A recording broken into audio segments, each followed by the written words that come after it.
You had mentioned, I think last year in an interview, that your biggest regret was not signing Eminem. You said that Eminem gave you like 6 demos. Mm-hmm. Can you talk about that story? Well, you could whenever you interview him, you can ask him because he knows every place he gave me the demo. So one night we having dinner, he broke down, oh, New Jersey, oh, over here. How can I be down? Miami. He was like, I gave you my demo everywhere.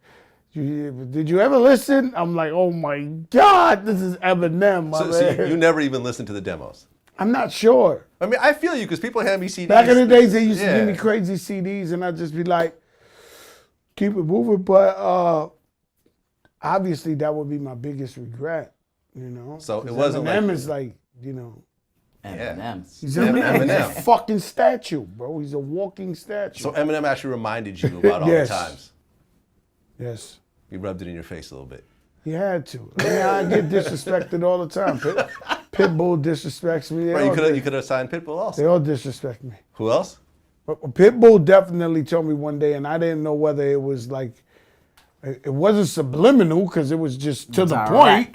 It was direct, but I didn't know if I was getting shots fired or. So I was like, "Yo, Pitt, I'm hanging out with him, and he's like buying hospitals and schools and shit. And I'm like, yo, Pitt, man, damn, man, you doing your thing, man. How do you get like this?" He said, "Man, I looked at every mistake you did, and I didn't do that." I was like, oh shit, is he violating me right now?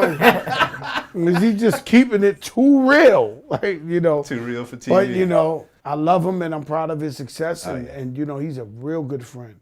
And, you know, that's the way life goes. Yeah, but Eminem, huh? You don't even remember actually even seeing him, huh? Nah, I do remember seeing him. Oh, you remember seeing him? Yes, I remember seeing Eminem. But you never Eminem actually heard used to be with the Outsiders in Jersey. Right. And he was a skinny white boy. Every time he rapped, he was so fucking light, they had to hold the back of his shirt so he won't fall off the stage. So I remember Eminem. But his rapping didn't stand out to you at the time? Because I remember when I first heard the Eminem Slim Shady EP, before Dre found him, it was like, who is this guy? Yeah. I didn't really hear that. Yeah, before that. I didn't was still really Fat take Joe the notice. Gangster. If you weren't talking about tying people up, you know, do like this is the Flow Joe era. Right. Yeah, I feel you. Now the Rucker game. Goofla. Go ahead. The Rucker game versus Rockefeller. Like I saw an interview recently where you started breaking down all the people that were supposed to be involved in this game. I didn't realize. They were really there. So can you name all the people? Shit.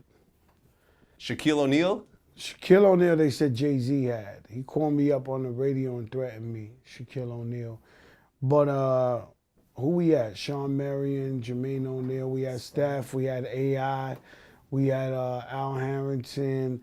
We had Mike Bibby. We had Mello. Zach Randolph. He was cheating legendarily. Zach Randolph was with us. This was a Rucker game. Right. Oh, no, this shit was on and popping. Right. Because it was the almighty Jay-Z. LeBron. LeBron was on Jay-Z's team. Yeah, so that's what I'm saying. Like the level. I wasn't really scared of LeBron. LeBron was a high school kid. Shaquille O'Neal. If Shaquille O'Neal went to that park, there was no way to beat him. No matter what. And I had AI and Steph at the same time when they were the best in the world. Monster. We would have had to fucking jump shot that shit to death out there. You know what I mean?